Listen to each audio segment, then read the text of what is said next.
Hello everyone, and welcome to the very first game of the playoffs in round 1. We have today Lost Tribe and Switcheroo, a match that you absolutely cannot miss. So make sure, tell all your friends, tell all your folks, just come and watch this game because it's gonna be awesome. We are still currently waiting for the starters to be joining. On one side we have Misaka from Switcheroo, and on the other we'll have Davide coming in. So yeah, make sure to vote for the predictions stuff. You can bet gems, also known as channel points, on the team you think is going to win, and at the end, well, if you won, you'll be getting a lot of gems, which you can use subsequently to get a subscription or a nitro if you want. So make sure to check that out. It's 10 minutes remaining.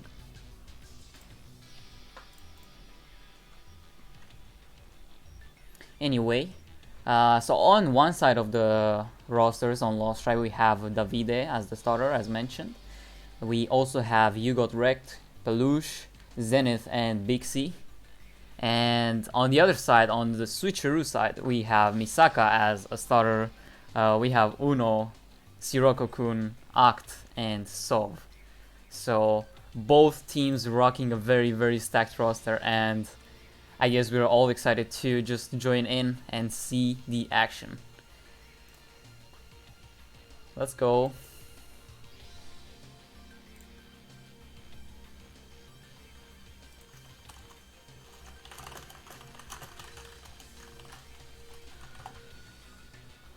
All right.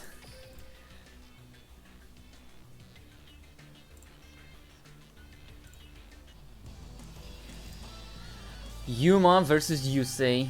Battle of the protagonists to start off. Davide and Misaka. Quite the matchup to be greeted by. Davide is going first. 21 cards versus 24 of that of Misaka's. Ooh, and we have Onomats as a starter deck for Lost Tribe. That's quite the interesting starting choice. Dota draw, sending the Dota Dwarf. Usually, almost always the card you want to send off. Has the Bancho as a normal summon. Will subsequently use its effect, obviously. Get at rank 4 if need be. Gloves effect will also be activating. That does mean another Zubaba or Gagaga from the hand. Will be the Mancer. Mancer, obviously a card that was phased out quite a bit, but I believe the nerf to the Onomat skill did bring it back. We'll subsequently use the Dwarf and the Mancer for a rank 4. Let's see.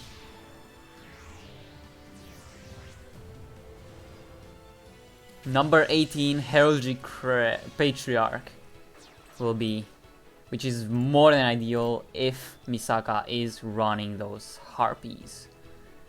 Will it be the right call? Or will Misaka actually have an answer, perhaps, for the Heraldry Patriarch? It will be an answer right off the top, the Book of Moon, to deal with the Patriarch. Chandler as well in the opening hand.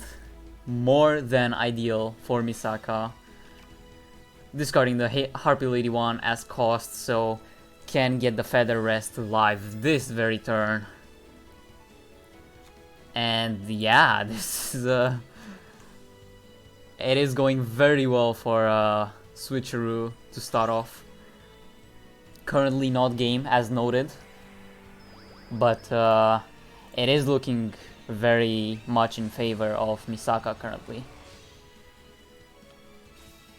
There's the Elegant Egotist, searched off of the Perfumer. Cyber Harpy Lady, and the Oracle. Oh my god, well, I guess it is game now. That was quite the opening hand from Misaka. Even extending further into a nice rank 4.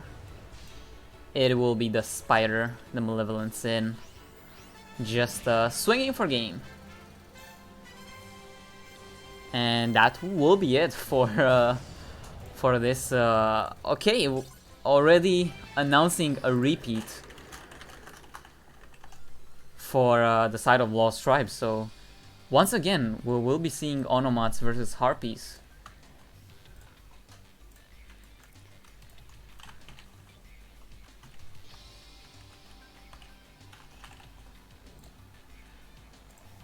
So yeah, let's just get right back into it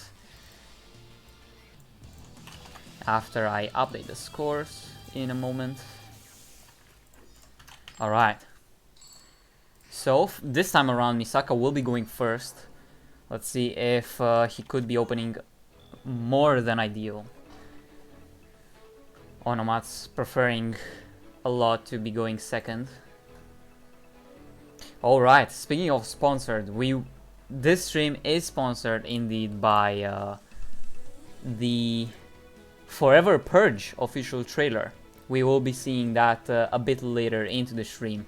I did check it out just to see what it is about, and I'm quite excited to actually rewatch it with all of you. So that is something we will be handling later. For now, I will be announcing that there's only 6 more minutes remaining of the predictions. Currently it's very even. It's the difference is only of 350 gems, and there's more than 70,000.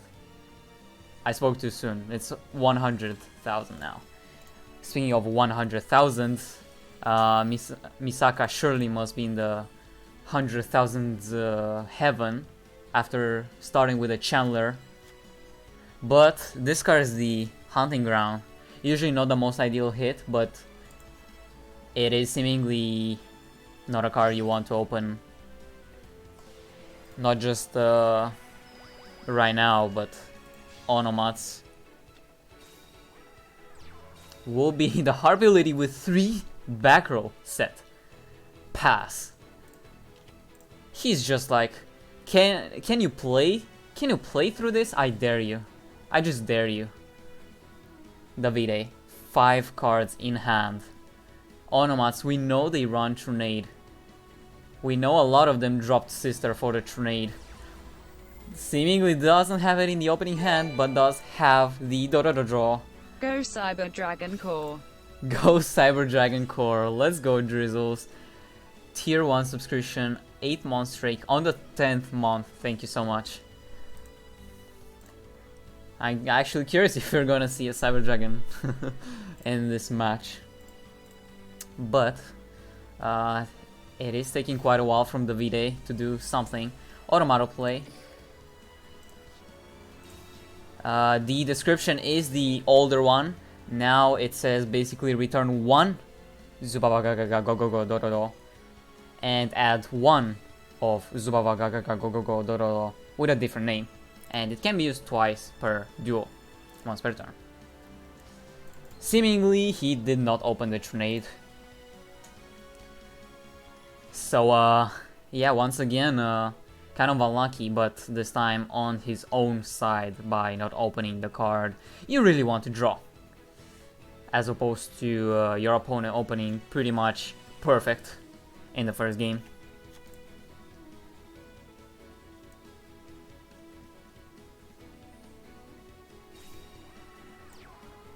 Sister, so could be the fact that he is running 2 sisters and just doesn't run Trunade. Would be the... Alright, searches the Bolt. So the normal summon does go through successfully.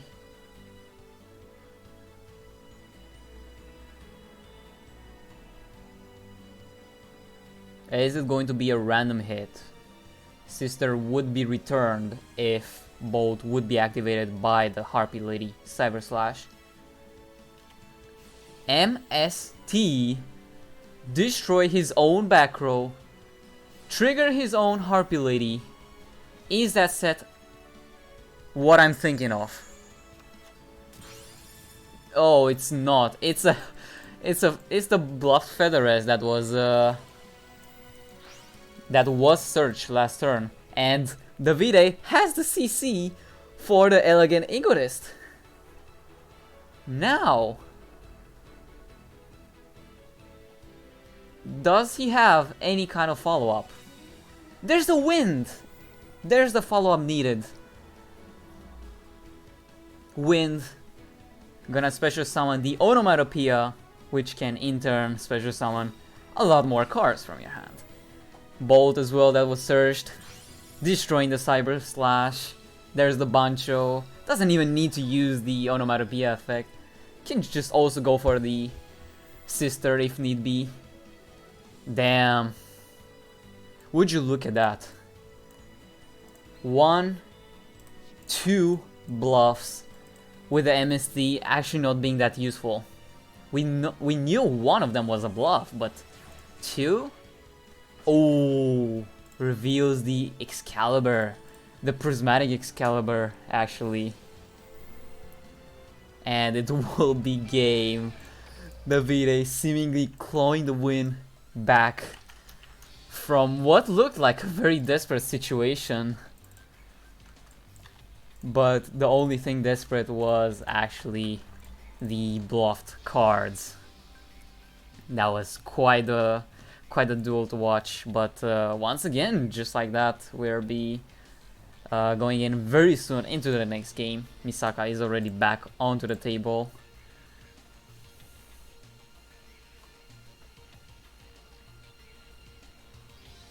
And there we go, spectate. Number of cards you own by foil rarity. Yeah, surely Davide has some more foil rarities to show us, not just that Prisma Excalibur. Excalibur go brr. Okay, so Misaka has a second deck in the form of another Harpy Lady, but this time with Harpy's Hunting Ground. Once again, Harpy's Hunting Ground is not going to be the most ideal card. What Misaka does have going for him is that he is going second. Davide opting for the Onomatopoeia, number 1. Shuffling the Mancer.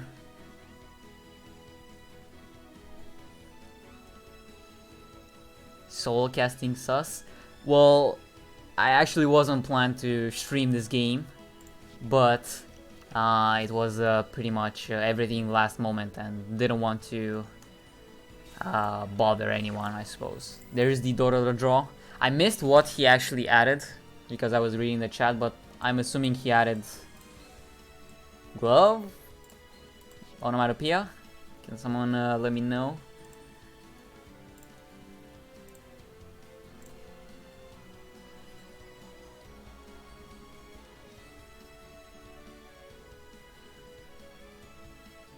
Thinking about what to do on turn 1.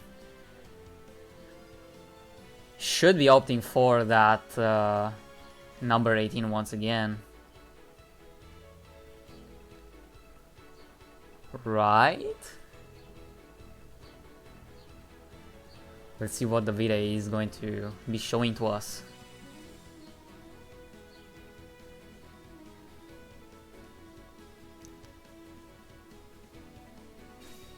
There's Sister. Sister can add 1 Gagaga spell from your deck. Usually the Bolt or the Wind. We've seen both of them reveal this duel. Also has the Bancho. Not sure which of them were added, but it is a pretty good setup. Reminder of the old Automat before the nerfs, where you can just make the bouncer. If he has a Wind and another monster, he could actually be making ooh, Ops for M7 there. Surely is going to be returning the Bancho, yeah.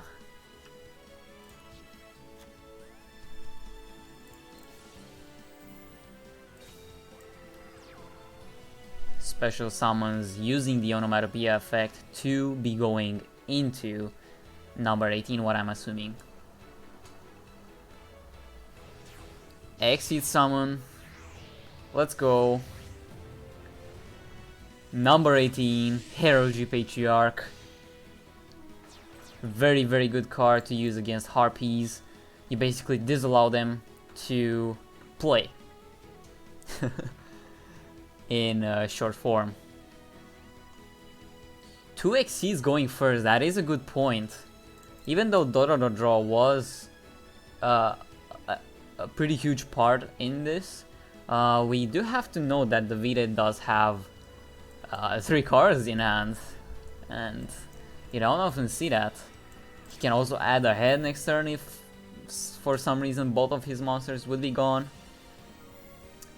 Either way, back to Misaka. So Misaka opted for the Perfumer as the Egotist.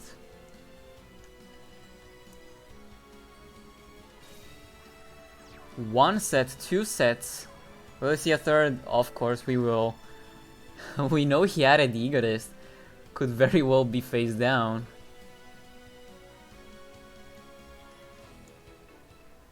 Seemingly mirroring Misaka's first turn from earlier, although a much less optimal one. But who knows, maybe the back row is better this time around. We do have to know that this is a separate deck from the first one, which also was Harpies, but with presumably the tie that binds. Ptolemy, detach sister to re-add sister, draw once again, discards the onomatopoeia. Once again, drawing quite a lot of cards. Are we going to see any sign of Trinade? No, but it will be a CC, blind CC, target in the middle set. Hits the Swall's Nest. Another CC to be chained. 2000 life points. Onto the rightmost set. Chain resolves. Banishes the Elegant Egotist. Swall's Nest will be resolving, summoning another Perfumer, which will be searching once again. Presumably a rest, unless he opened or the Harpy's Hunting Ground. Could he have opened rest already? Because he searched this one. We'll see. There's still one back row remaining.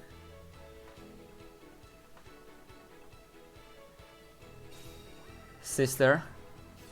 That is a Gagaga monster on the field, so Bolt is active. Do remember that he did search Bolt on turn 1. Bolt activation.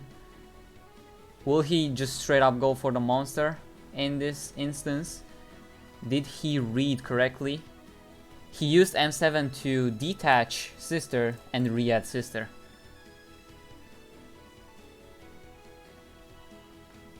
Targets the back row. He did not use the skill twice. He only used once to shuffle away the Mancer for a card that I actually missed. Oh, there's a treacherous trap hole. Will it really do anything in this case, however? We do know he has 1 wind. Does he have another monster? Does he have... He does have it.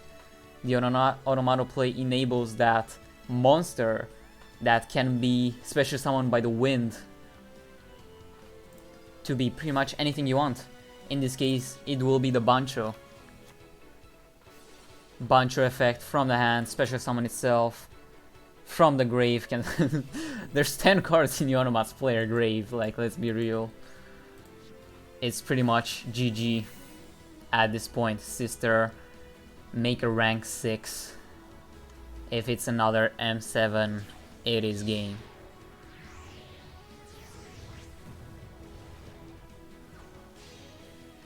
It is the Bouncer.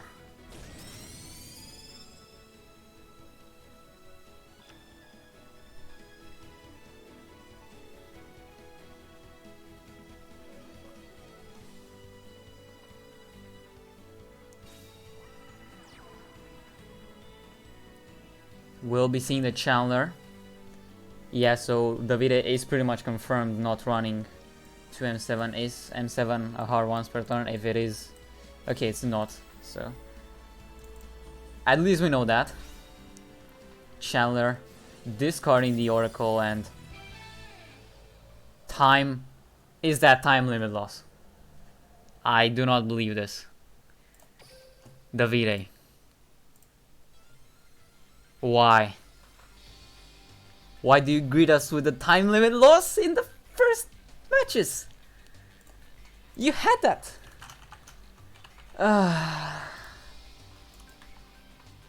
No, wrong score. No. That's not how it was supposed to end. What a game from the Onomats. Insane turn 1 board. Insane follow-up. Misaka, not the best opener.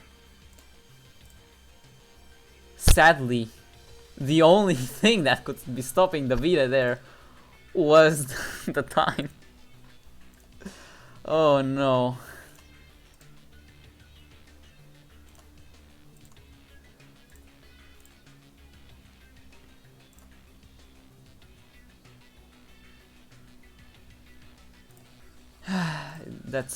That's just heartbreaking. It's playoffs. This should happen in very few instances, if at all. Damn. There's just let's move on from that for a moment. Let's check the overall stats of the teams in the main season. So on the left side we have Lost Tribe going 7-3, number 2 in the Aroma Garden division, subsequently making playoffs by the number 2 spot within the division. 12 RD. In the Swiss group, they had a pretty fine Swiss group with Fallen Angels, Garuda, and Pharaohs. Losing to Pharaohs only, while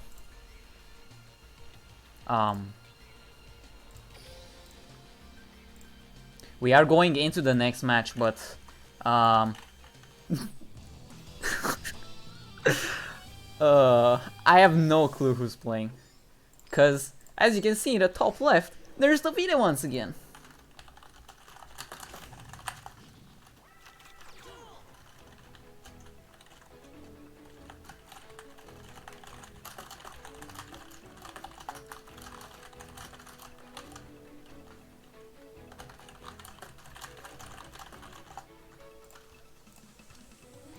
Alright, so to clarify, it is Zenith. Zenith is the current player from the Lost Stars. He is also going first.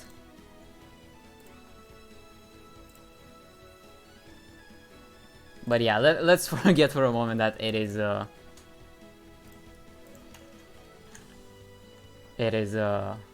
Davide written there, but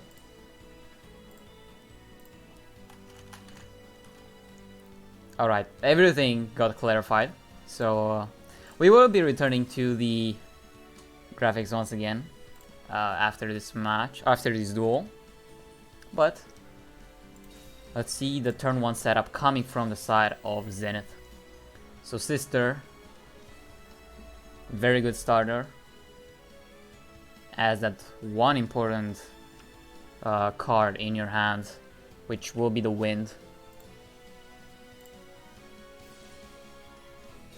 Does also present the Bancho, that could be a bouncer. Has the Wind as well. If it is Onomatopoeia, it is Onomatopoeia. We could be seeing once again a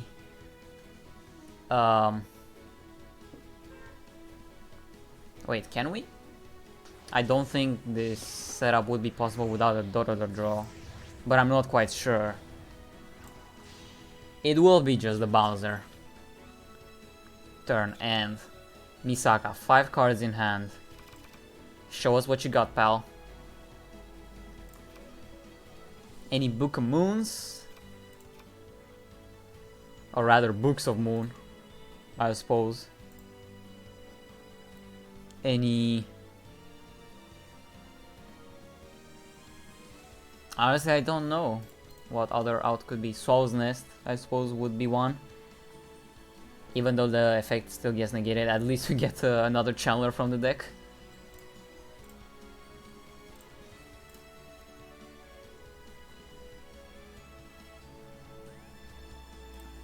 Yeah, the wind is somewhat weird there, but it's still another monster on the field to avoid like being completely stomped.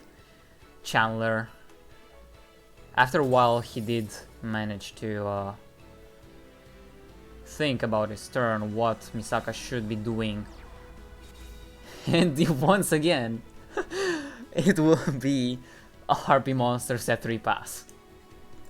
This time around, we don't have any information about any searched card. Bolt on the leftmost card. Book of Moon. Alright, Book of Moon. So he did start with it, but probably chose to just I suppose he has to have another activatable back row if this is the case.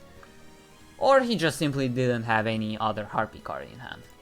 Pretty hard to believe, but it can happen. It could also be both cases where he also opened another pretty good back row, such as perhaps a Treacherous Trap Hole, perhaps another Book of Moon, cards you see a lot of the time in Harpies.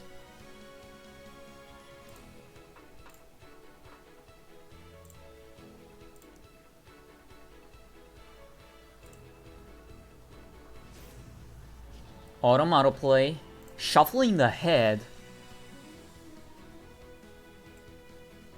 Keep in mind that this is his first skill activation, so he has another one. We'll be adding the Onomatopoeia.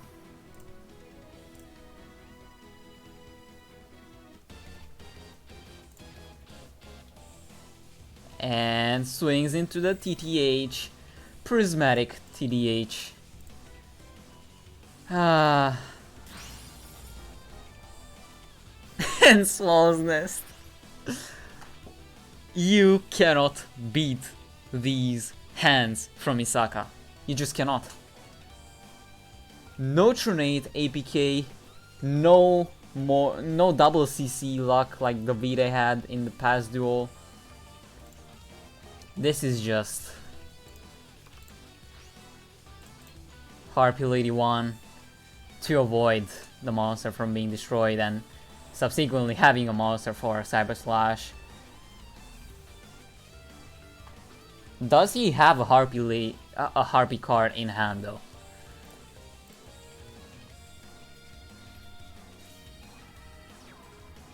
No, 2 sets. Oh my god. Okay, so I will remind once again, he still has one Automato play activation. Any Automat card. It is going to be an Automat card. So he did shuffle away the head last turn, and once again, head will be returning. 2 set cards. Head, normal, summon. Will it go through?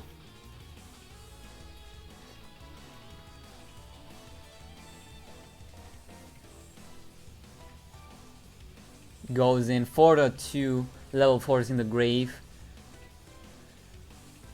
This way you at least if there's a Book of Moon face down, you can still exceed summon.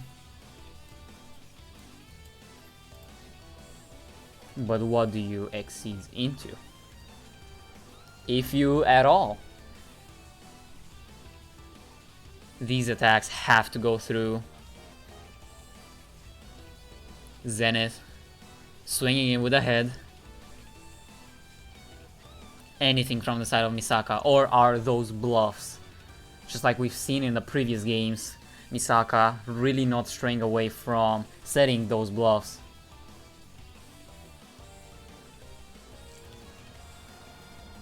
Big delay from the side of Misaka.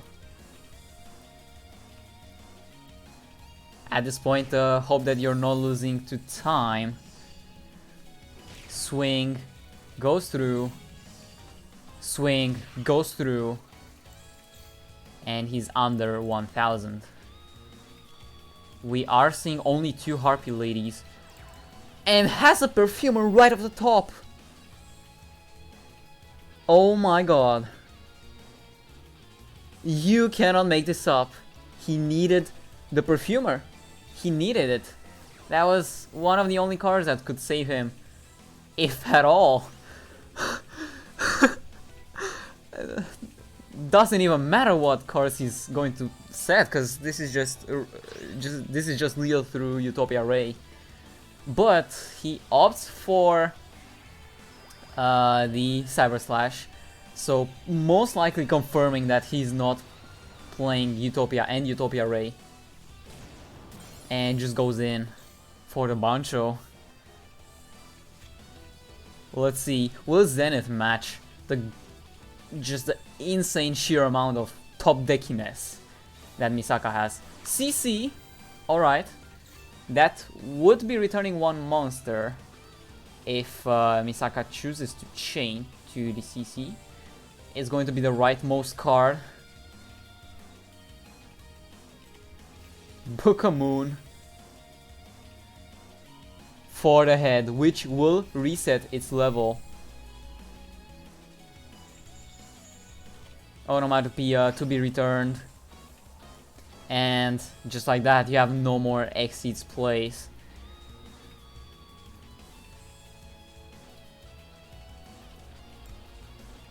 Can we just take another moment to reflect what we just saw? Nothing in the grave. He shuffled away the glove that he topped in the previous turn for the head. No automato play.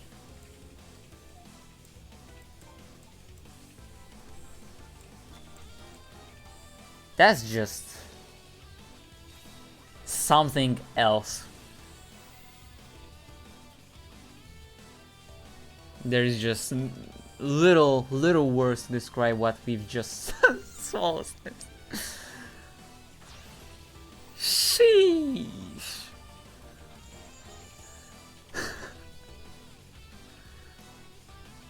Zenith doesn't never surrenders. That is a takeaway from this game or this match thus far. I already see Taha writing.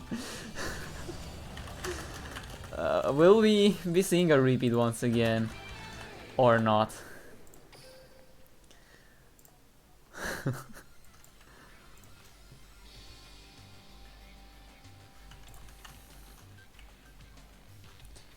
He did leave the table. Usually that's an indicative of no repeats, but you never know.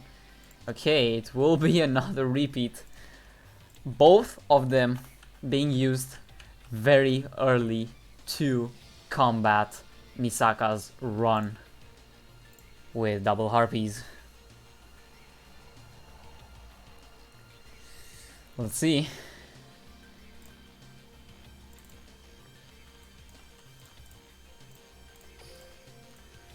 Back into the match.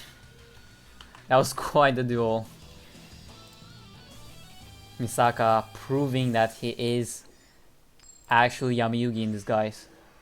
It's not my Valentine, it's not Misaka. You know, Switcheroo have added Yami-Yugi to their active roster. 1, 2, 3? 3 set cards to start off the game for Misaka. Dododojo, right off the top.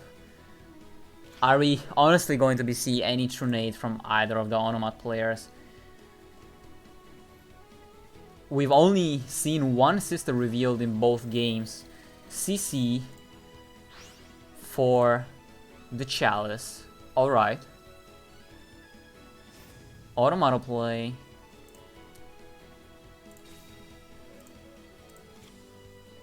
Gonna be adding the sister after shuffling away the bolt. So it is a very, very good hit, it turned out to be, for the Chalice. Misaka running quite the toolbox of tech cards there. Destroys a dead Soul's Nest as well. This is looking pretty good for Zenith as of this moment. As of this moment, I say, as both monsters get TTH'd. Pass. Caster's Curse. It exists.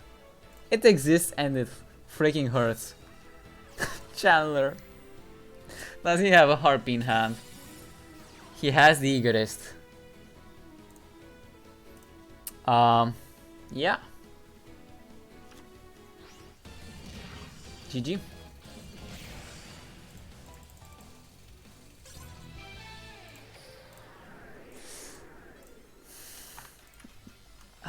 I don't know what to say or what to exactly cast there. I suppose it's just Misaka doing Misaka things.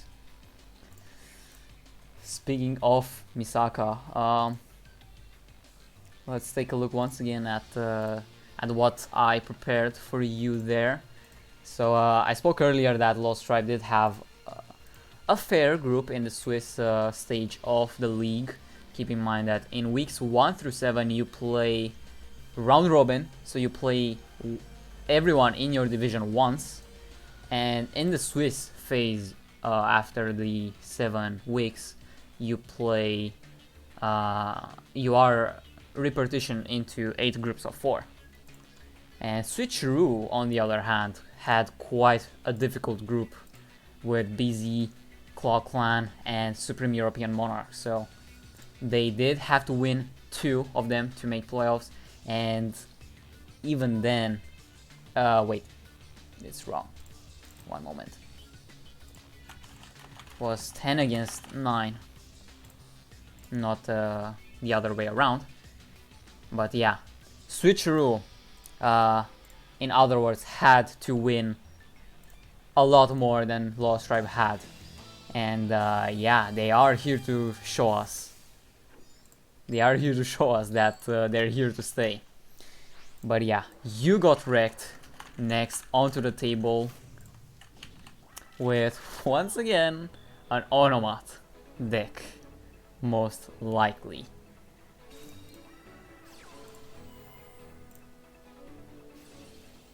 Perfumer.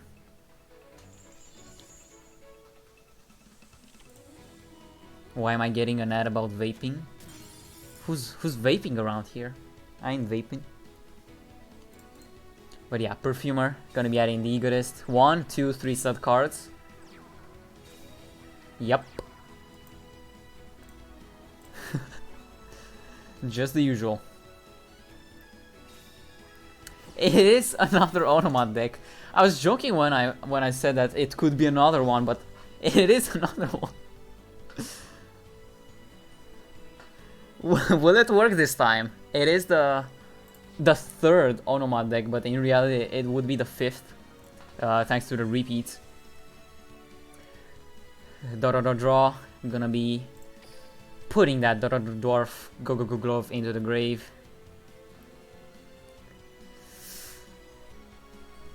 Let's see. MS. Taha, you need to instruct your boys to open Tronade. MST and CC do not cut it anymore. Even though the TTH was a very, very good hit. Like, Misaka has revealed numerous Book of Moons, and even speaking of Chalice, there it is. There's the Chalice. At this point you wonder, was TTH even the good hit there? Oh my god. Draw. To be shuffled away for the Bancho, for the first activation of the Onomatopoeia skill. At the very least, this will be going uninterrupted. Or will it?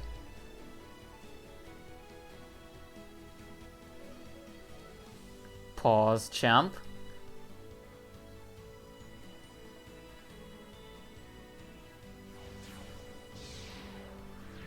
We'll let the animation go through. Pause, champ. Will be the samurai, alright. Lightning vortex. And it goes through. Seemingly no delay.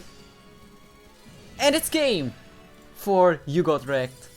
Lost Tribe managing through thick and thin to knock off Misaka and his double harpy starter.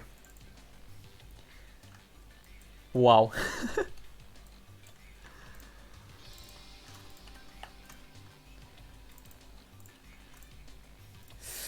It was most likely a dead TTH if he ran to. Wow. Another fast game at the very least. Switcheroo should be thinking who to send next. Speaking of sending next, I actually have something to show you once again. It will be the power ranking that concluded the whole main season. So Davide, we have seen him sadly go 1 and 2, but he was a very integral part in the success of Lost Tribe in this season. 3.5 wins per match, and yeah, there's a lot of names to keep track of in there. Even Act himself, which he is playing today, in this match. Other very notable mentions would be Galv, player that we have seen in Forbidden Memories previously before joining Sensei, Big but PP gamers. 30.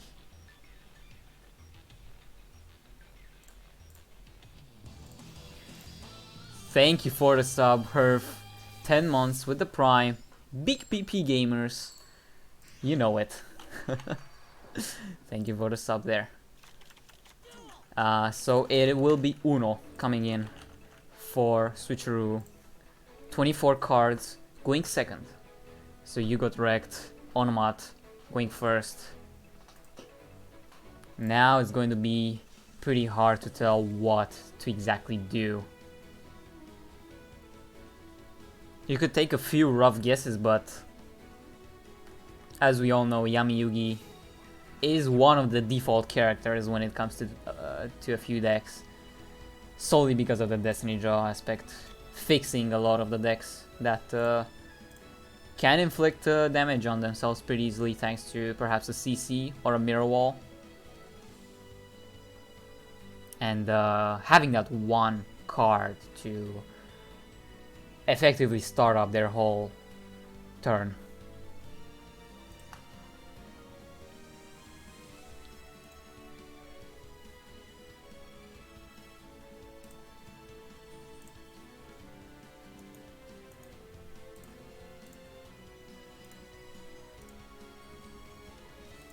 Thinking about what to do.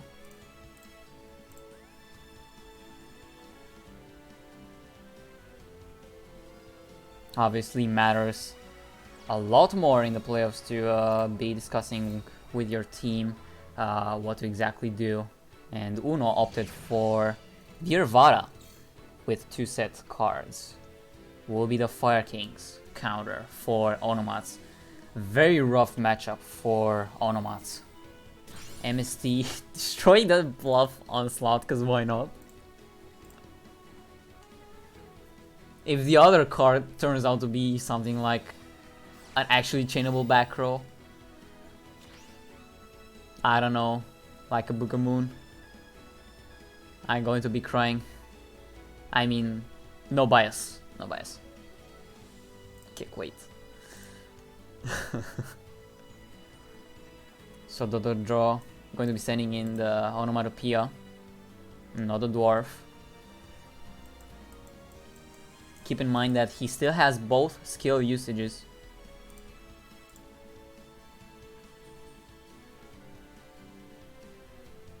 No bias, guys, no bias. I'm only biased for the referee team, as we all know. It's the only team that wins every season. Kappa. Alright, 4 cards in hand. 1 potential negate to play through, 1 potential backer to play through.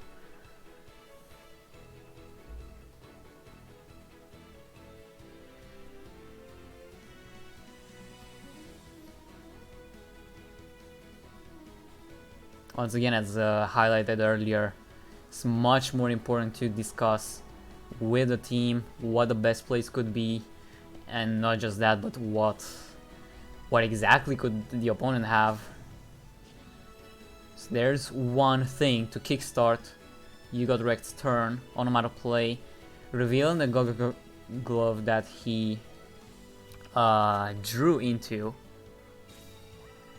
And I just missed what he added because it's not shown on the duel log. Nonetheless, Buster with the Bancho normal summon.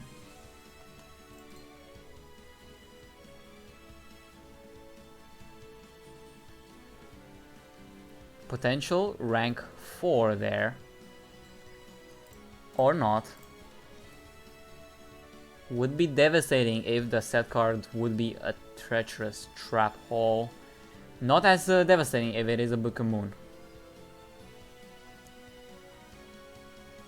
But we'll see. It is a Book of Moon, so Bancho would be forced to crash.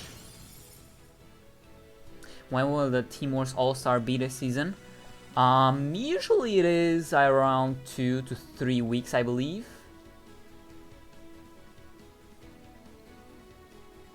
Yeah, around that time. 1, 2, 3 weeks. There's Island. That should be getting quite the value for Uno currently. The one back row destruction card that we've seen from You Got Wrecked has already been used. We do not know if he runs more or if he runs other forms of back row removal. But for now, he's going to get searching, I guess. What Uno looks to end on would be the second Arvada. Achieved easily if you have a Barong in hand right now. And he does have it, so Barong to be destroyed, Arvada most likely to be searched. And next turn, Garunix. Or this turn Garunix, does he already have the Arvada in hand? Not quite, but has the Tenki, which is the same thing.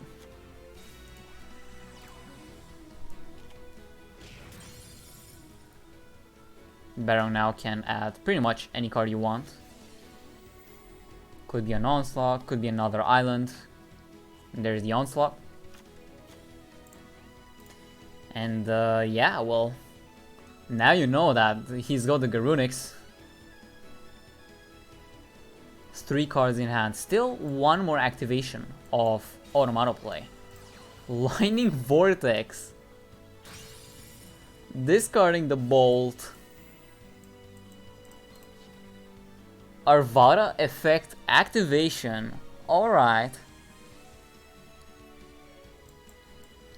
Will we be seeing the Onomatoplay number 2? No, he already had the head.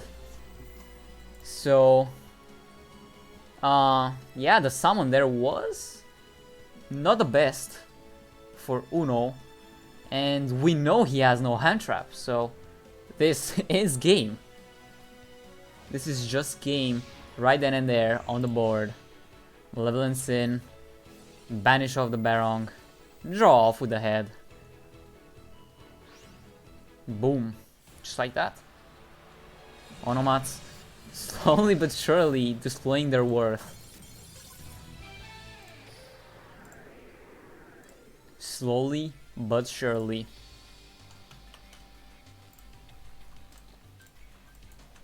To be on the lookout if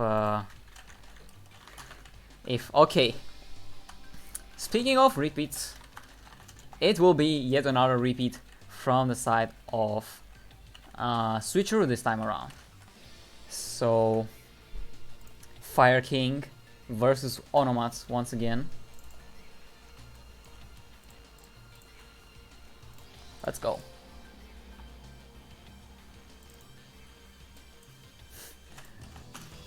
$9,151 gems. Yep. I got 2 Tankies and 1 Tiger King for my Fire Kings in 2,000 gems. So pretty stacked there.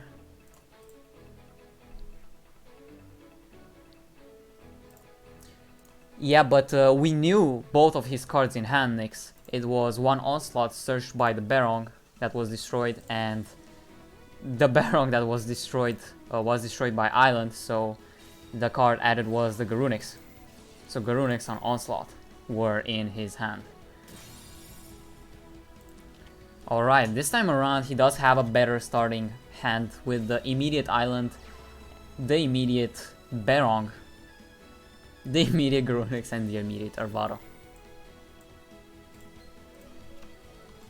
Onslaught for the follow-up if need be. You got wrecked going second this time. Draw.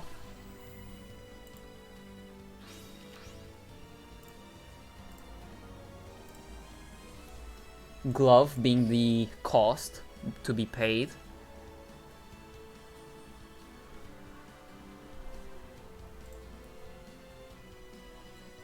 Yes, he searched Garunix with Island in the previous duel. This time around he added the Garunix as well as the Onslaught. MST activated after the Buster Special Summon.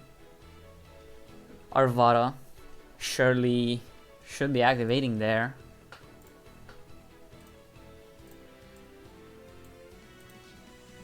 Right?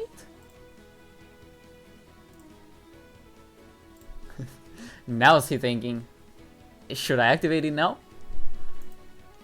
Compared to the previous game.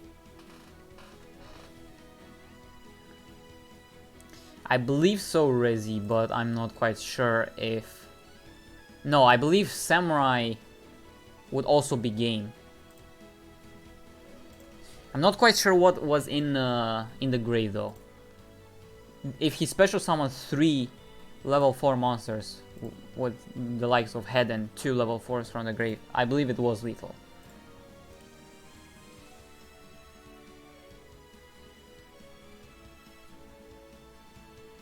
Yeah, should be exact lethal.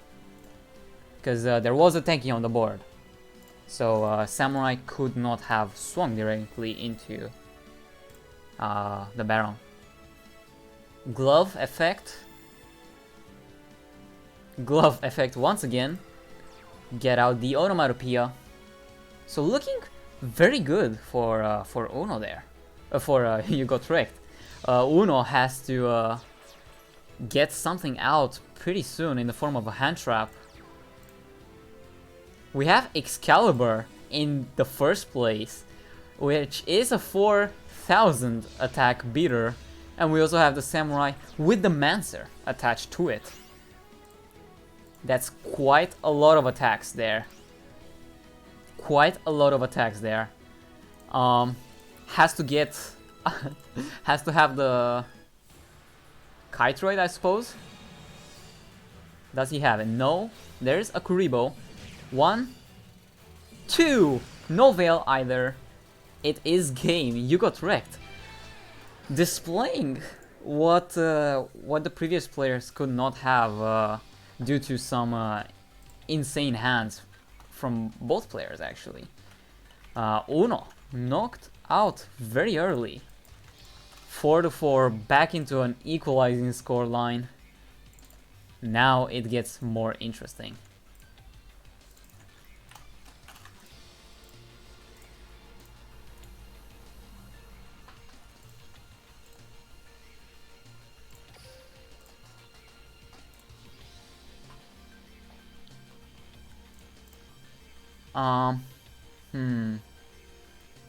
I suppose this is a very good time to actually talk about the sponsor of the stream, which is the Forever Purge official trailer movie. And yeah, let's Let me take a small look at some things. And yeah, let's get into it. Conclude in 3, 2, 1. Thank you for your participation. Whoa, what an interesting trailer. I love the first Purge movie, the original one, and I'm really looking forward to see how this one turns out. Make sure to check that out, and thank you once again to Forever Purge. Let's get back to the game. So the next player is Sov.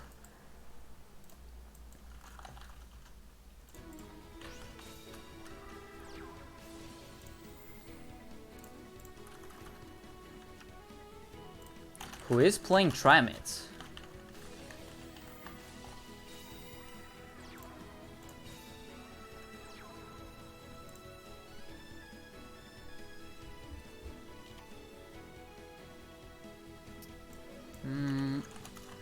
Just give me a moment, guys. Gotta edit some tags. And there we go.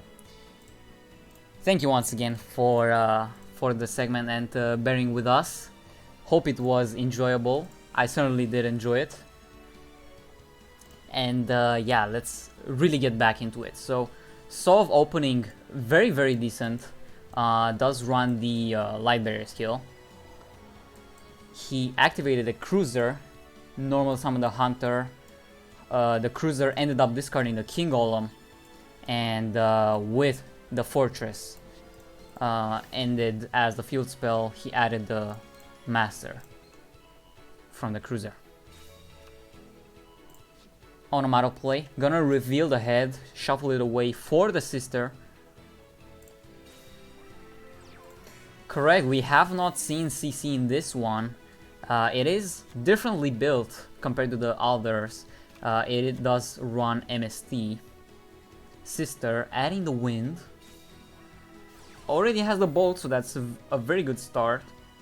Targeting directly the back row. It will be the Pulse. Pulse does have sufficient material in the grave in the form of a king golem and a cruiser to destroy the sister. But keep in mind, as we've just seen, the wind was searched. So it was integral that You Got Wrecked had open one spell of each. One of each spell. One of either. Oh my god. I cannot English today. My bad, guys.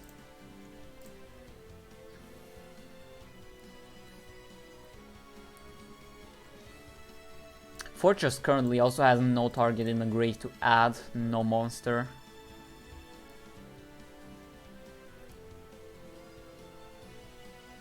A way to make Samurai here, you have a Mancer.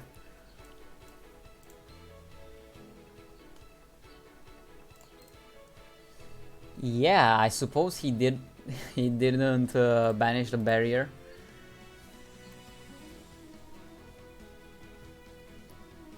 Weird. You Got Wrecked, do be thinking what to follow this initial play with up.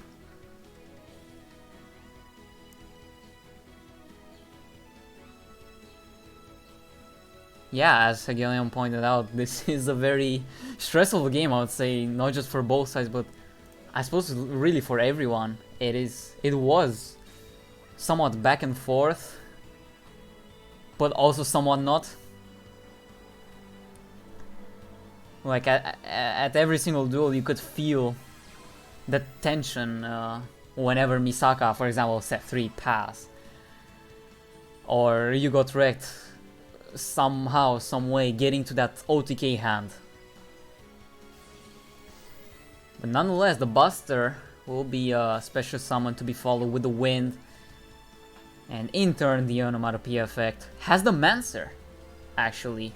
So Samurai there would do some work.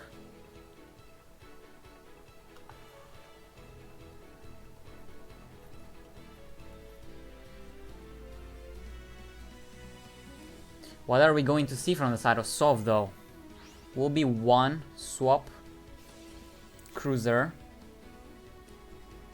So he is going to be getting that, that Sphinx, most likely, as soon as possible. There you go.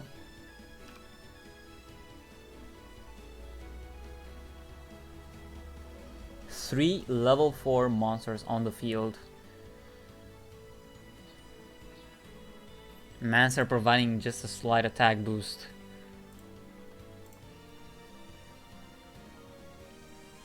It is going to be pretty hard.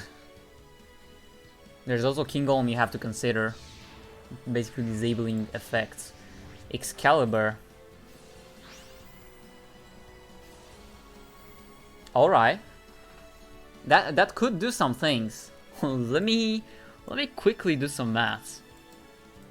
Well, considering he's going for it, this must mean that it is fine.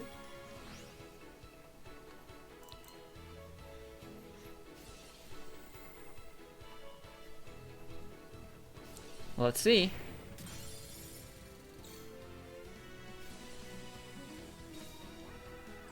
$4,500. Oh no.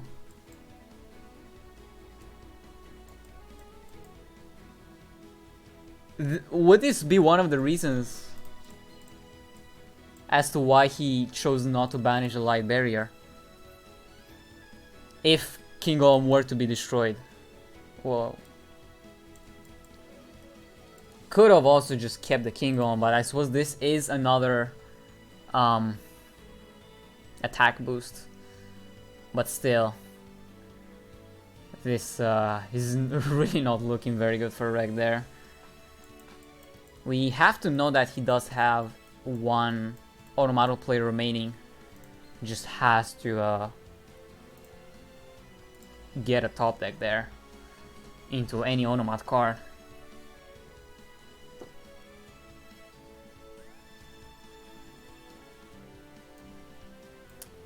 Didn't really matter in the end which he kept, because he did have a King Golem still, but in this specific instance you would be able to go into a 4,500 beater.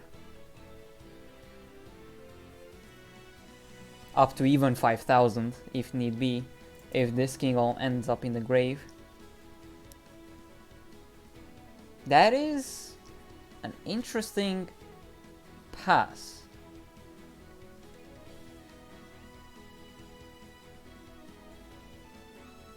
We do have to consider that Head is not really going to be able to do much there.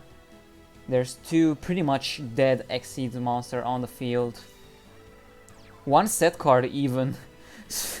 even if Sov took the risk and just unclogged You Got Wrecked there,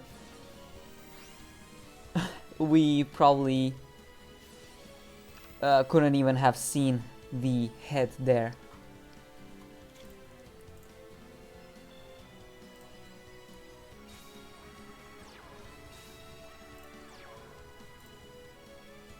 Two set cards. Not much you can see there.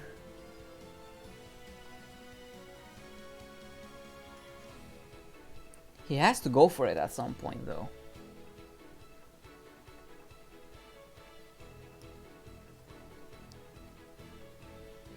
Once again, ending his turn will Sov do.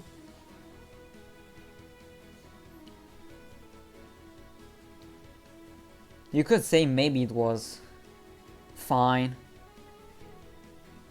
previously before the two set cards arrived, but now it's really at the point where You Got Wrecked seemingly has nothing in his pocket left. As the head, for good measure, MST, is he going to force a pulse activation? It will be the pulse. And it will be the special summon effect. So he's going to be banishing two field spells and get the master out.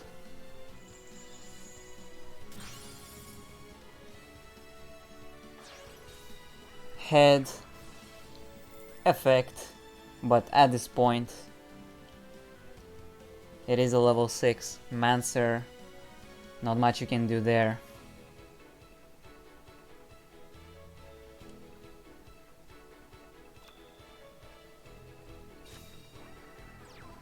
Sphinx. Well, now you can safely swing at least because the threat of head is gone. So it is going to be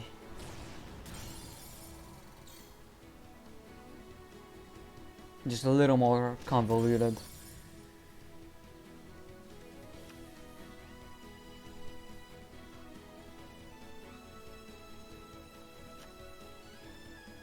Head to defense. Yep. Game. First off.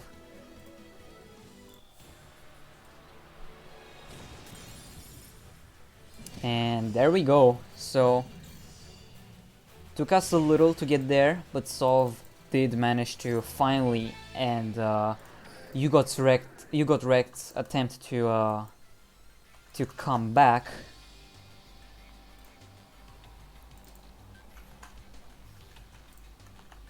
But yeah, we're still at a point where it's only half of the duel, of the match rather, concluded. So there's still way more action to come.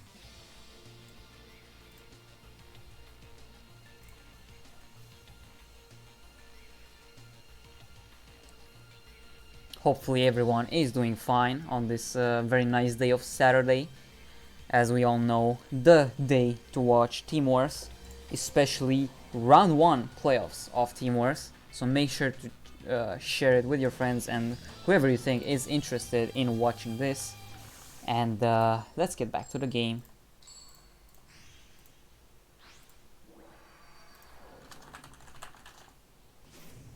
Harpy's Hunting Ground, 30 cards. You Got Wrecked will be going first. Let's see what do we have here. Will it be the Chandler? Will it be the Perfumer? Will it be set 3 pass like Misaka? 1, 2, 3? No. Will it be just the 1? Welcome, welcome everyone. I see Yasser, I see Gian. Hello, hello, Gyror.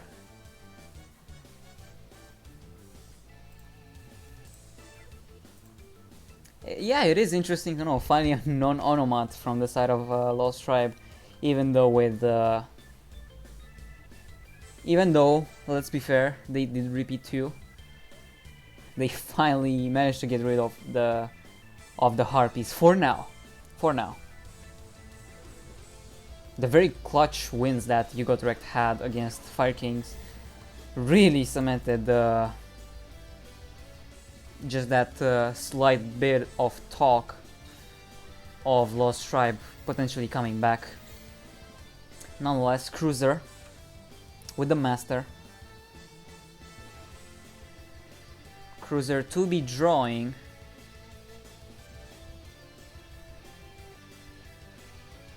And discarding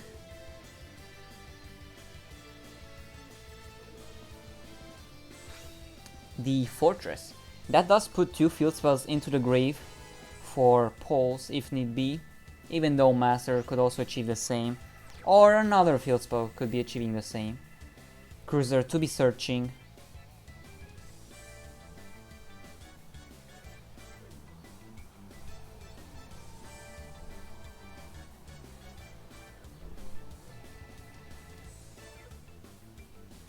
It is just 1 Triman monster on the field, so there is something along the lines of a Book of Moon, or I believe the 30 card variants also run Karma Cut.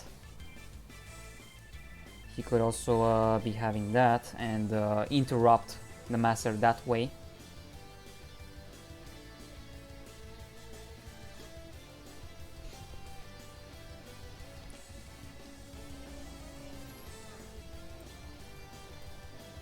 There are 3 field spells in the grave. Sphinx. Is that field spell a King Golem? Master sending itself, destroying Karma Cut. And that's a King Golem. Does he have another field? No, he does not have another field spell. Could you imagine if he had one there? Could you just imagine? No. Because sadly that outcome is out of the contention for now. Oracle. Thanks to the Harpy's Hunting Ground, the middle Spell Trap will be activated, which is a pulse, which in turn will be destroying most likely the Oracle. Keep in mind it was normal summoned. We'll be opting for the field spell.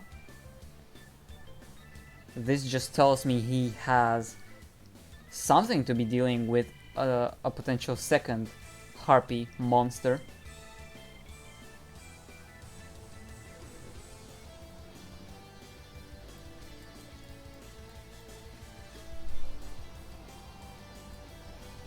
There is a big delay. Surely not from the side of Solve.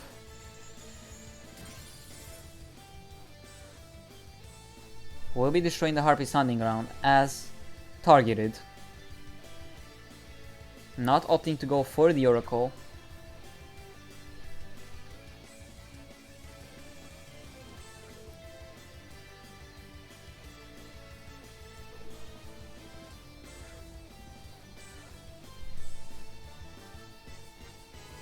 Let's see. Another form of a follow-up from the side of You Got Wrecked. He did open pretty badly, I would say. Karma Cut could have made a difference there. Because we are seeing quite a few sets from the side of him. Oracle at the very least to be adding the Harpy's Hunting Ground back. Now Solve, I mean.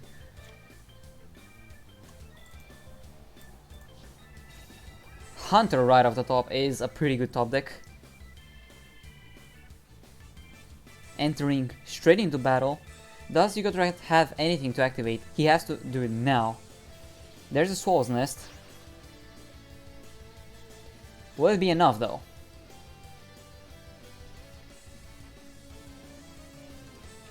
Will be just the Perfumer for another addition of a Harpy spell or trap.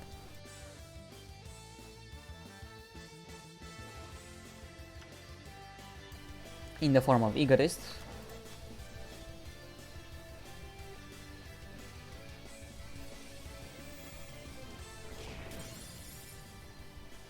Just like that, ending the turn. Do you know that he still has material for another pulse, and the face down seemingly wasn't activatable when Oracle was the only monster on the field. Hunting Ground. Let's see.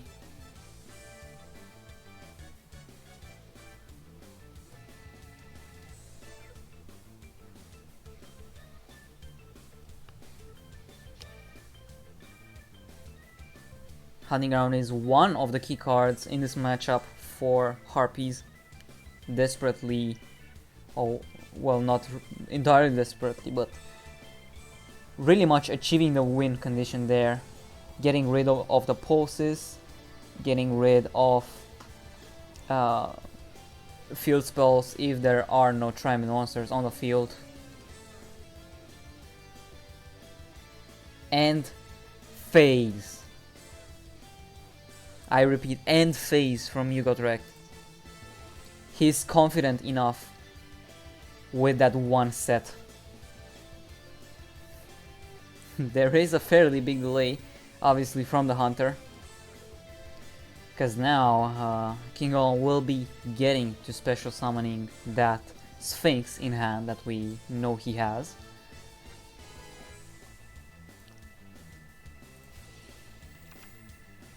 Cruiser.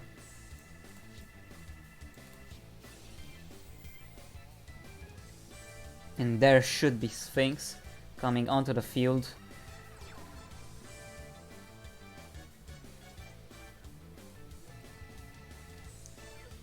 Let's see it. Wrecked is confident enough to pass just on that one set Cruiser into Cruiser. Would this be lethal in any way, shape or form? Master at the very least triggers that that face down if need be with its own effect. Pulse can also be taking care still of that Harpy's Hunting Ground. It will be the Hysteric Party, which obviously will be chained instantly by the Pulse, and because it is a continuous trap, and yeah, it won't be able to resolve just in time, and even if it would be resolving, everything would just die. So Wrecked, not quite as lucky, and will be the win for Sov and Switcheroo, further distancing themselves from that even scoreline. Instantly destroyed. He did have a very, very good and impactful run. You got wrecked. Getting those very crucial wins, not just to stop Misaka, but also the immediate counter of Fire Kings twice. That did more than enough for the team, for the remaining team, with Peluche and Big C, to try to achieve something out of this. But yeah, let's go once again straight to the graphics. Let's highlight how Switcheroo got in there. So Switcheroo was the last team to make playoffs thanks to the wildcards, and as we can see, it was very, very close overrun for wildcards in the season. We had numerous 6-4 teams, some with positive, some with negative RD, and still managed to have a pretty good run.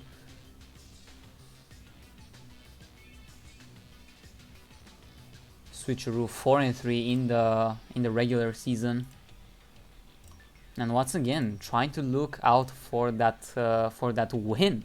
Would be back-to-back wins for Switcheroo if they are to win not just this match but also the next 3 matches, including the finals.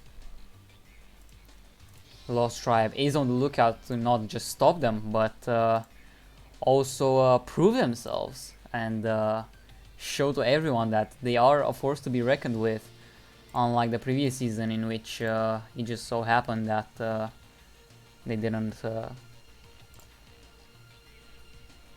sadly at the last hurdle.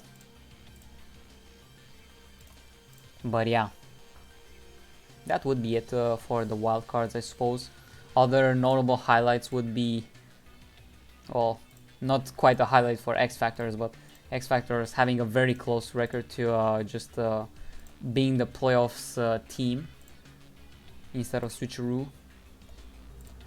And then you also had Claw Clan winning 4 in a row from 2-4 to 6-4. Next player is Peluche from the side of Lost Tribe, seemingly with another 30 card Harpy's Hunting Ground. Harpies.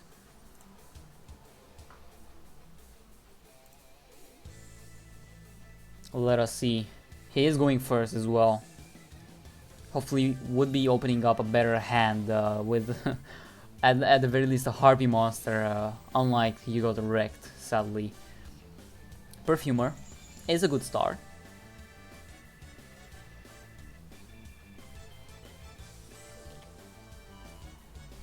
Adds another Hunting Ground to the hand, very interestingly enough. Has a Swallow's Nest as well. Can very well opt for the Chandler.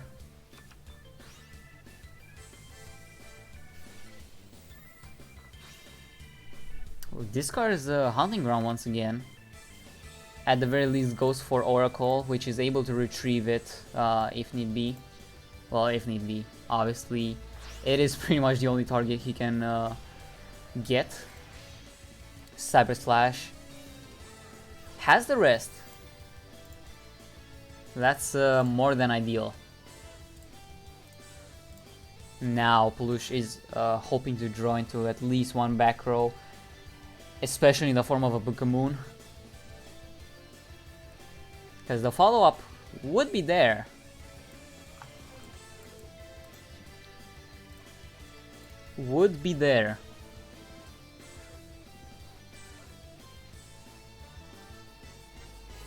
Oracle in the end phase effect, so didn't quite manage to draw into a back row, but still has quite a follow-up for the next turn.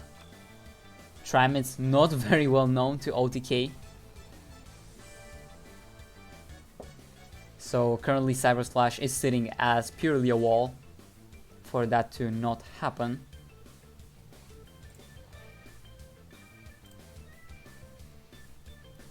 It is one of the trade-offs that you get because of the deck size. 30 cards is more explosive thanks to the sign, thanks to the Karma Cut, thanks to the party, but you don't often get to have those premium boards of 2 sets, 3 sets, Cyber Slash and a monster.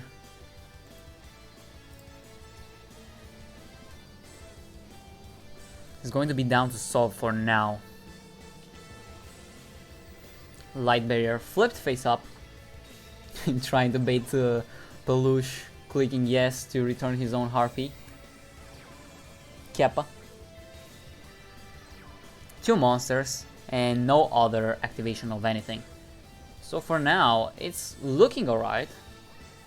Harpy's hunting ground obviously to be activated. For now, no return.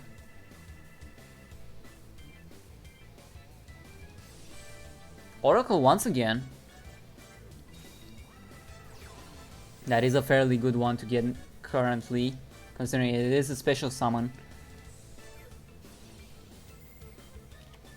TTH. So now that Cyber Slash effect is going to be kicking in.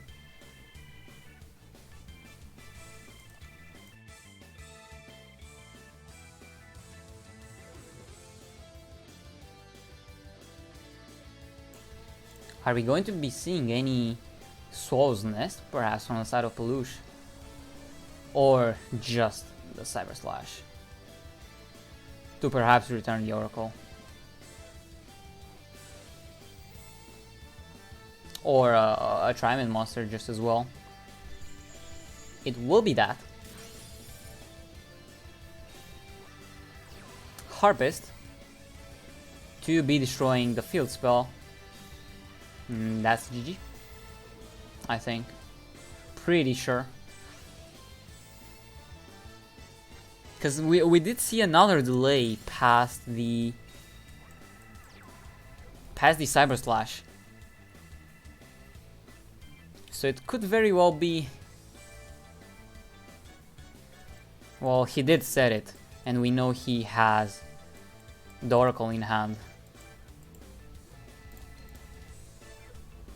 Did Solve perhaps hard open Sphinx? Now that is a question to actually answer. We'll be going for the Synchro.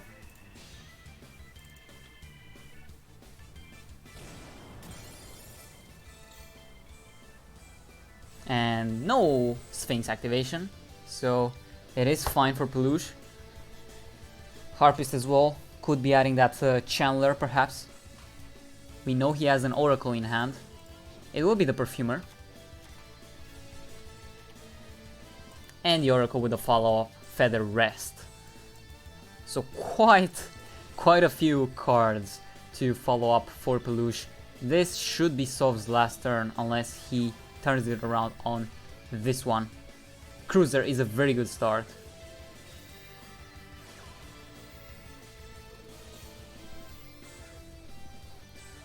Cruiser, drawing 1, discarding 1. Harpy Lady, Cyber Slash will be bouncing the Master, so Peluche wanting to keep that face down actually face down. Could it be perhaps a party? Or just some form of removal? Do note that there's still one more normal summon remaining for Peluche, so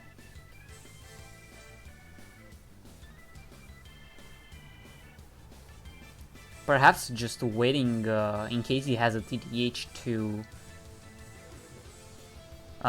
get rid of.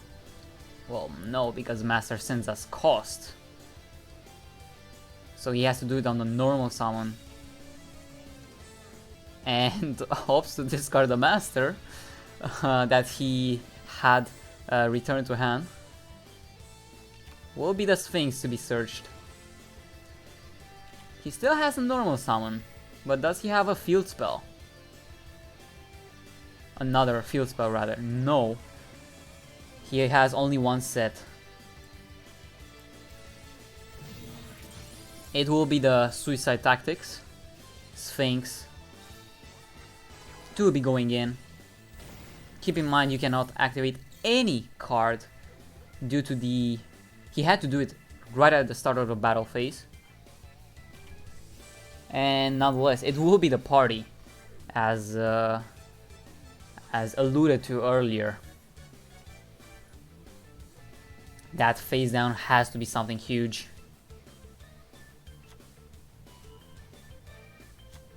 Oracle as well, adding for the second or third time the hunting ground.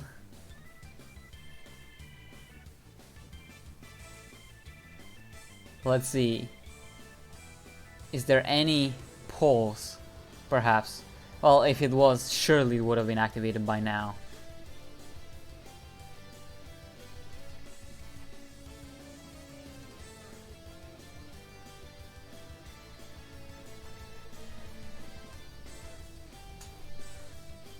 Thinking.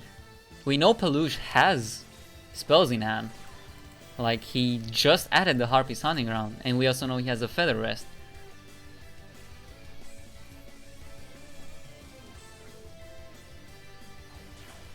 It will be a rank 4 using the Oracle and the Harpist for the Abyss Dweller. Very interesting there. That does put a third material into the grave for the Feather Rest, as well as enabling the bounce for the Feather Rest. So currently, if King Golem goes to the grave, it cannot activate and special summon the Sphinx back. If there's another monster, this should be lethal, but Pulse will be activating and could opt for a destroy, could opt for a special summon. It will be the latter, the special summon.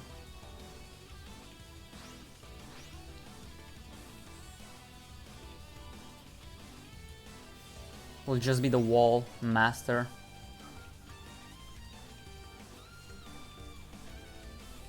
Let's see. Cruiser. Really hoping there. Yeah, there's the Sphinx once again.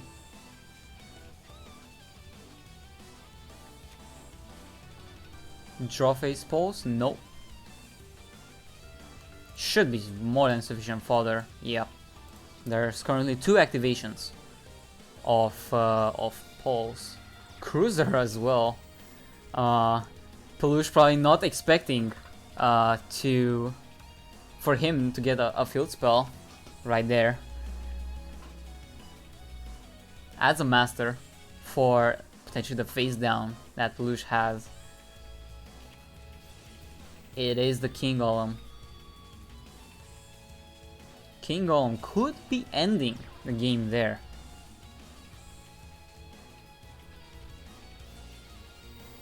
Swings in. Swings in again. Pulse is going to be destroying the Abyss Dweller. And that's gonna be game. Just like that. How could this happen? Peluche was in a really good position there. And Sov, not so much. Well, that is very unfortunate though for the side of Lost Tribe. Now, Switcheroo up 7-4.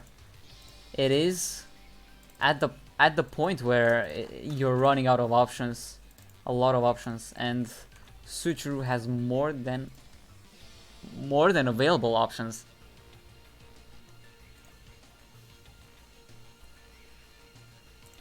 Let's see.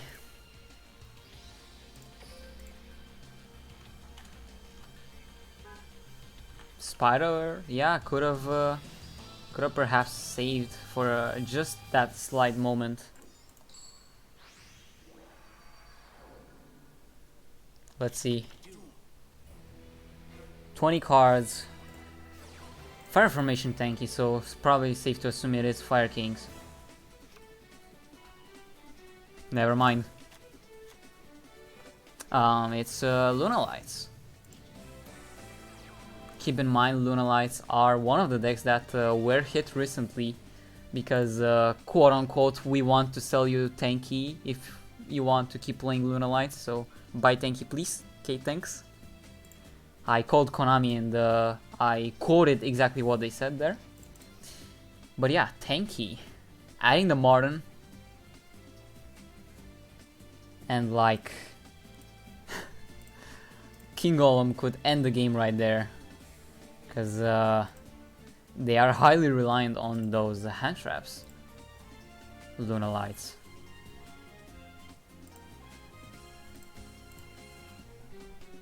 At this point, like, one of the few ways you can go for a game if Cruiser isn't involved because of the life point gain. Speaking of Cruiser, there it is.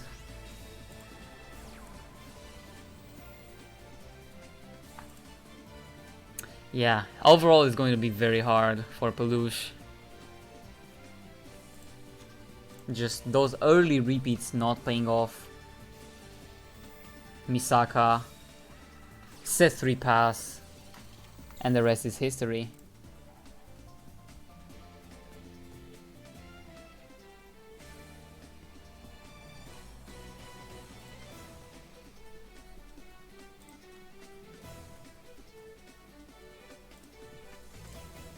Yeah, I don't think there's much to really cast there. I mean, Peluche certainly didn't have the best of turns, and Sov is doing Sov things, just going about it slowly. It is Luna's, yeah. We have seen him search the Martin. I will leave it displayed on the screen for now.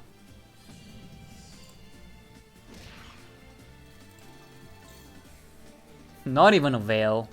Well, you don't run Veil anymore, so I mean, who knows? 1-1-1 ratio incoming. Set 1. Oh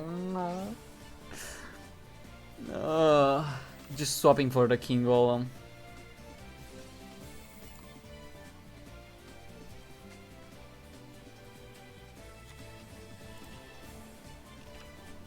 Master. Oh my god, even the Master just not even wanting to attack, man, into that face down. Like, you even have the King Golem, if need be. He's like, he's playing around the fact that Peluche could have set a monster with 2300 defense. A monster that doesn't exist in the game yet, or at all. But nonetheless, like, King Golem is already on the field. This is pretty much game over, isn't it?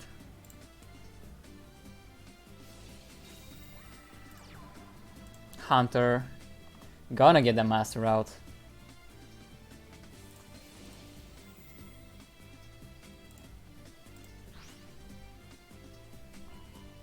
Targeting his own back row? What? Okay, yeah, just a more stylish way to lethal. A more stylish way to lethal. Let's just call it that. Oh my god. Sov, you madman. Madman playing Sartorius. It is going to be down to the very last player for the Lost Tribe. He has to win 6 in a row with 2 decks. And he has to defeat Trimit. This is going to be a very hard task for Big C there.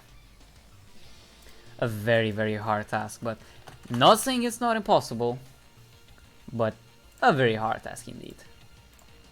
Let's check the last graphic for the day, for the stream rather, the meta-analysis for the past week. Past week was week 10, the last week to conclude the main season, and we've seen a lot of resurgence in popularity of Fire Kings as opposed to the previous week. Fire Kings usually regarded as the go-to counter for Harpies. But after this week, I suppose we would be seeing some Onomats in there. But yeah, you cannot entirely compare 16 matches to only 4. But yeah, couple of interesting decks there. Haven't seen Yosenjus at all. I believe it did strike in 1 game. Shironui's 83% win rate. Wow, that's crazy. And Blue is once again falling more and more and more and more in popularity. Evil Eye still, for some reason, people are playing them? Question mark. Copium could be, but yeah, I'm gonna leave it for now until Big C is going to come to the table.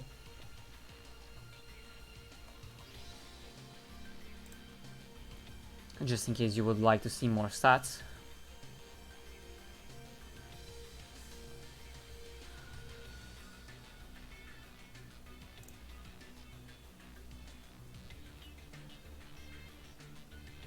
Alright, and we do have him on the table, so we can switch with both of his decks, and we are back to the game. Yuma and Astral.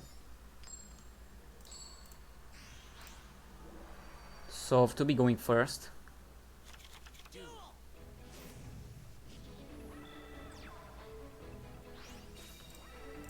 Has the Cruiser to start off. Has the Hunter as well, very, very ideal.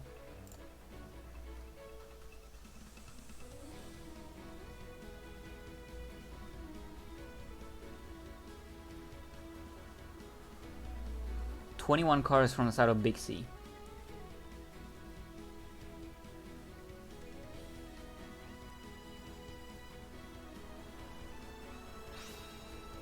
This card is the King Golem.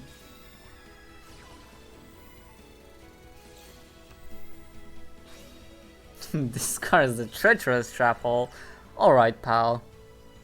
What kind of God Hand is that? God Hand, quote unquote, obviously.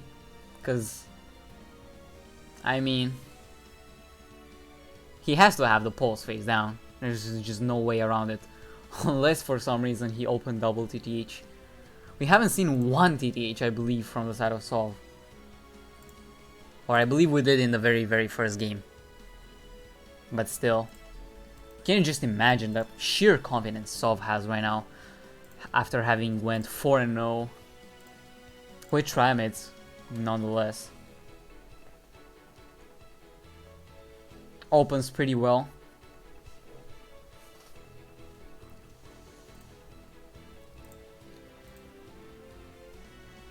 Gonna be fully up to Big C now.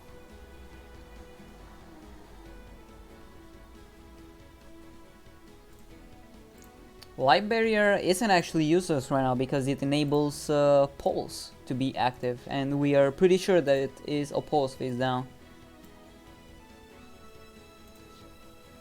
Pulse really putting in the work there. It is somewhat of a balance hand, maybe.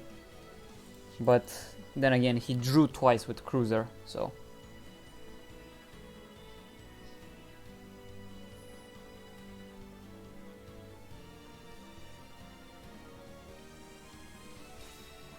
Hey, true nade for the very first time from presumably an Onomat player, but at this point it's kind of a late tronade. Would have very much loved to see it in the very first few duels. MST. Oh my god.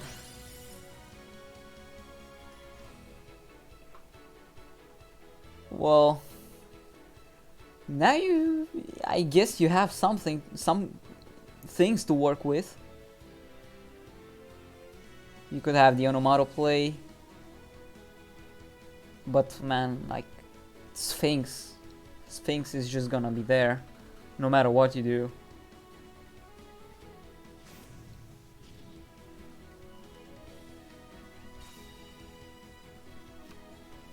Reveals the Master to add the Bancho. Zubaba Bancho Gagaga Coat. Summons the Utopic Onomatopoeia. Surely will be special summoning the other two monsters in the hand. Or just the other, which is the Dwarf. And uses Bancho Zone effect. Hunter already activating. King Golem. Master could just opt for the Fortress, and that's going to be the really good Sphinx setup.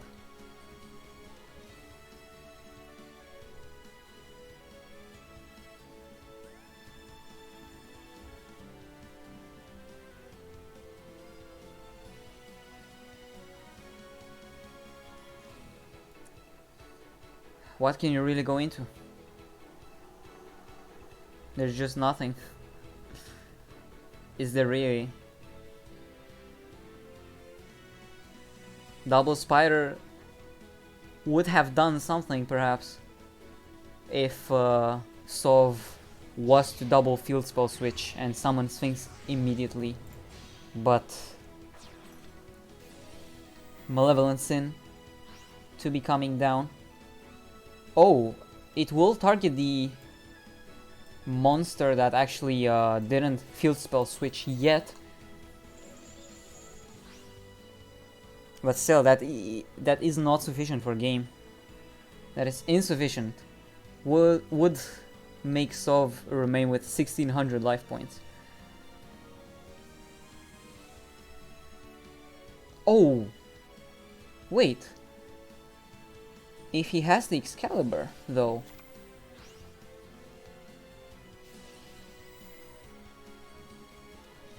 Does he have the Excalibur? Just how much is that?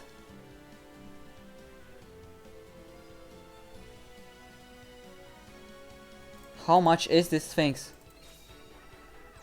Exactly 4,000. Yeah, this it is looking very bad for Pixie. Very awful. Sin in the standby returns the Master, and at this point there's nothing. There's really nothing. Sov proving why Tramets are still in the game, still rocking.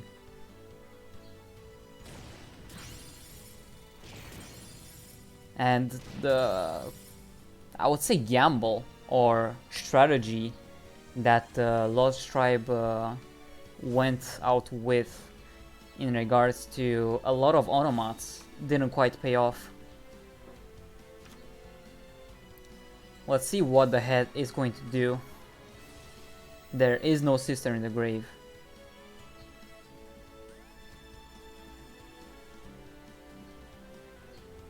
I suppose you could, if he has a, well, Excalibur out the Sphinx, but a second spider would be more than ideal there.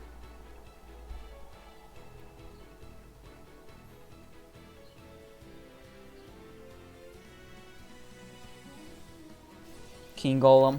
Not even Excalibur, by the way. I was just trolling you guys. I was just trolling. Excalibur is not an out there. It has to be a second spider.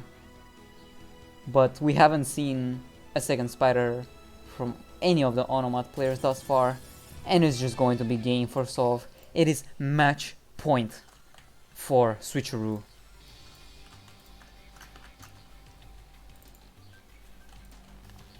Match point in the playoffs is very much different than the match point in the main season. You fight in the main season to reach playoffs, and just like that, Lost Tribe could be stopped right then and there in their tracks in playoffs, in top 12. Big C has to do the impossible there. 6 in a row. A feat not a whole lot of people have achieved, if ever.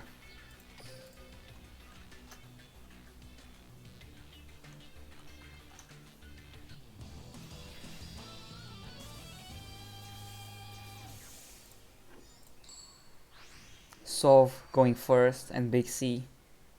22 cards.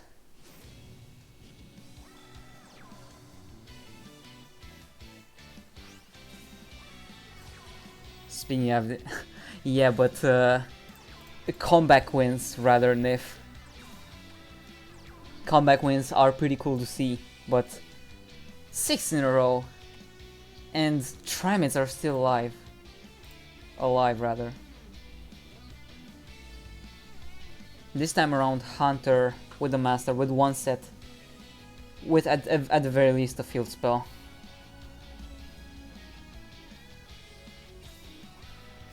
Tanky. What is this? If he has a Luna Light, I'm gonna... Oh my god, it's your Sindru. It's your Sindrus, boys. Oh my god. I hate this deck so much. I hate this deck so much. TTH. Oh my god. TTH. Because he didn't have another normal summon. This is so sad.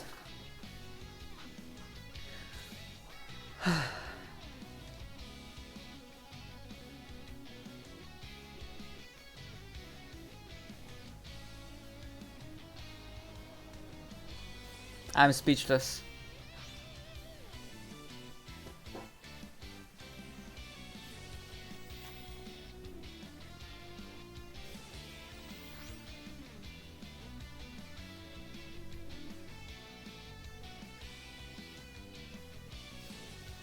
I'm just gonna leave it. I'm just gonna let it play through. No more casters. Info box, casters. No caster. There we go.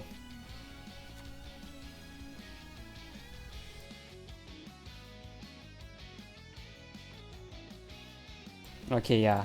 Jokes aside, that's... if that face down was a pulse, maybe something could have been done, but there's... no, I have no clue what to say. Big C has 2 face downs. Dancer. We are seeing Dancer for the very first time, I believe, thus far.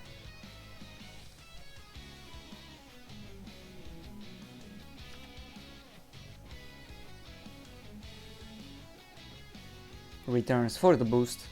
So now assures that any combination of 2 monsters is actually lethal. Sword Sting doesn't work. Has to be both of them. There's one Book of Moon. Still is lethal. Okay. He did delay, or rather save himself for one more turn, Big C. But this has to be an insane follow-up. This just has to be something huge.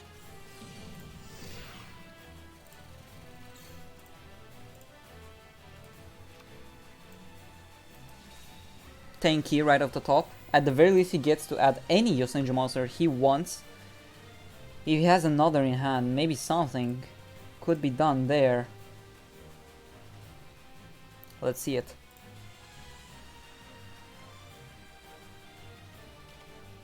Adds comma number 2. This one attacks directly. No effect to normal summon another.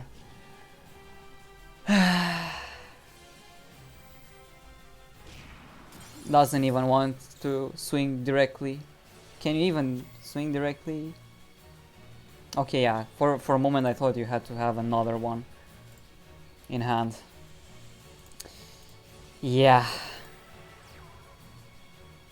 That will be concluding the playoffs run for Lost Tribe after doing amazing in the main season, going down 10-4 to Switcheroo in the first match of round 1 is heartbreaking.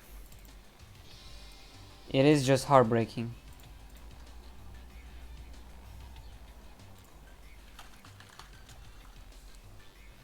There's not much else to say there. Just heartbreaking for Lost Tribe. Planning, I could see their plan so well. Everyone could, but it just doesn't happen not to pay off. Let's distribute the points. So Switcheroo won. 72% voted for Switcheroo, and they did win quite a lot of gems. Over 100,000 gems were distributed, I believe. Let's see how many exactly.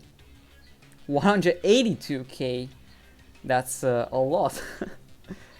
Let's see if any people will be claiming any subscribers after this. But yeah, overall, it was still pretty enjoyable. Thank you to everyone for coming in.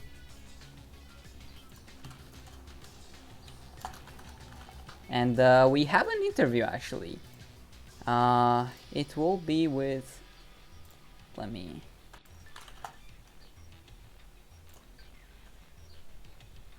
It will be not someone from the side of Switcheroo, but rather on the side of Lost Tribe. Let's see.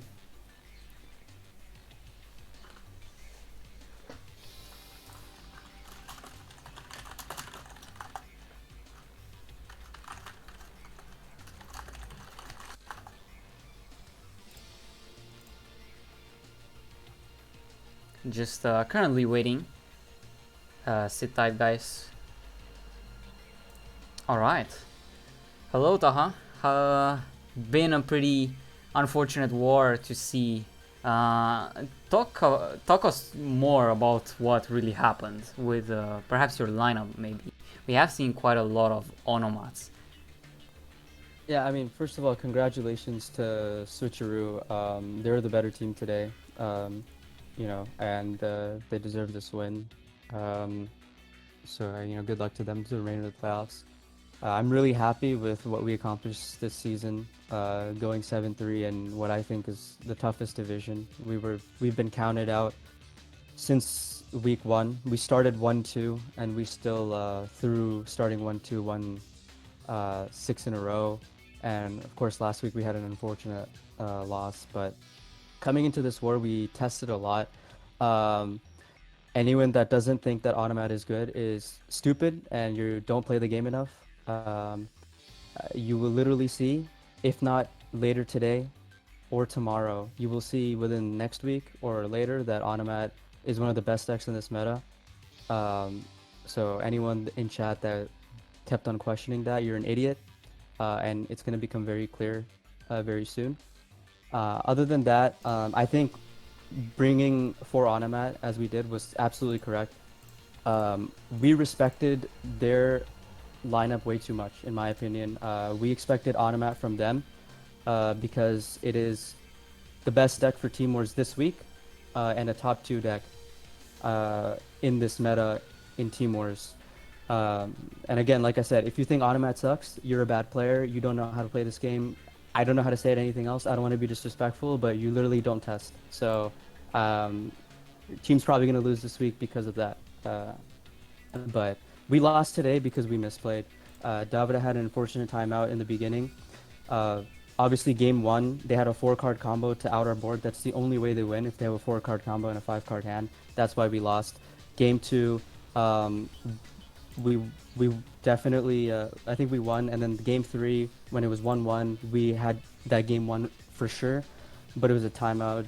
Davida was playing on blue stacks, and for some reason he only had like 90 seconds after turn one, even though like he didn't do much. So I don't know if it was a glitch or just blue stacks being slow. Um, so that was unfortunate. Zenith unfortunately didn't draw too well, and he also sniped the wrong card. But you know, he did go 0-2, but nothing really that could have changed. On top of that, you know, the Harpy's Hunting Ground misplay versus Triamid was also kind of bad. He had a he had an internet issue during that game, so like he disconnected for a second, then came back, and that kind of like just made him lose a lot of time, and so that's why he was low on time versus Triamid in that duel, which we should have won. Um, but yeah, Automat was definitely the right choice. It beats Harpies, whether it's 4-axis or 6-axis, it definitely beats Harpies. Um, Another question probably people are wondering why we didn't send Lunalight earlier. Lunalight in this meta is a very like risky deck, but it's also potentially very good because if you're playing against teams that realize and understand that Automat is good, then Lunalight can 2-0 Harpies Automat. But obviously Lunalight is very good versus Harpies in general, and so we wanted to save it for their Automat because at that point in time I felt the only way we were, you know, just in general, the only way to lose that war was Automat mirrors, like at the beginning, because I felt confident the Automat was gonna win. Also, like 6-axis Automat is pretty good versus Fire King. Like it's not that unfavorable, and so to be honest, it's no surprise we won those games. And the Yosenju was just a trade deck for Automat. Automat's really good. If you don't see it, that's your problem. You're gonna see it eventually. The new skill is actually really nice. It allows you to do a lot of things. It's not tier 0, but it's a good deck. It's a top 2 deck in this meta for sure, in my opinion. And I think it's gonna become realized very soon. People that don't test, people don't, you know, play the game and test, will know that Automat. That don't test will not see the value in Automat. But yeah, I mean, you guys can believe what you want to believe, but I think it's going to be realized sooner or later. But yeah, that's all I have to say. I just wanted to come in on the mic and, you know, just say that I think we had a solid season. It's unfortunate we couldn't win past the first round, but I think we definitely had the lineup to win, considering, you know, they opened double Harpy, we had Automat for that, and just some bad luck. Obviously, the Triamid opening Hunter combo every game with like basically opening balance hands and stuff was unfortunate. But luck is the last thing I'm complaining about. If we misplay 3 games, we misplay 3 games, we deserve to lose. So, but I'm really proud of the team. We've accomplished a lot this season. It's I'm really proud of the team, and you know, that's all I gotta say. Appreciate you casting and reffing, HeyZZy. Thank you as well for every insightful word that was discussed there. Yeah, I think everyone could see that the plan was there, the lineup was there. Just a few unfortunate other factors didn't quite pan out in your way, and sadly, it would be the end of the run. Yeah, I mean it's okay. I mean, you know, Switcheroo is the better team. You can't be upset. Right. So, I believe that would be it, right? For the interview. I Yep. think everything that had to be said was said, so Thank you once again for coming in, and was a really impressive run. In all honesty, in the main season, especially 7-3 Lost Tribe, improving on already pretty fine team by being the coach and having this success in the main season. Yeah, just hope it lasts in the next season as well. Yeah, we'll see what happens. We're just gonna probably need some time off. You know, a loss is never easy, but we'll go from there and see what happens. Definitely, always have to look up. Yep. All right, thanks, HeyZZy. Thank you as well. See ya. See ya. Yeah, that was it with the interview. Was a very unfortunate and unfortunate loss for Lost Tribe there, but you can see the mindset that was being put into that lineup with giving Switcheroo the respect that they needed to have, but it just didn't pan out in their direction. Overall, must say that it was a very enjoyable war, and yeah, I'm going to be leaving you with. Overall, must say that it was a very enjoyable war.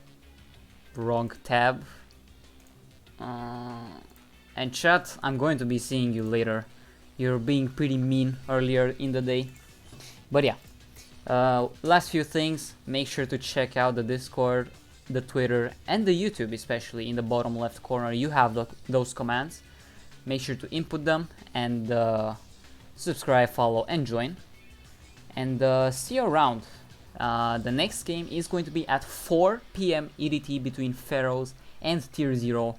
Make sure to stay tuned for that one as well, and especially check out tomorrow's games as well at 8 and respectively, or was it 9? 8 and yeah, 8 AM for Shadow Games Links and SEM, as well as 11 AM for Sensei and Sun Clan. So stay tuned for those, and I was HeyZZy, and I'm out.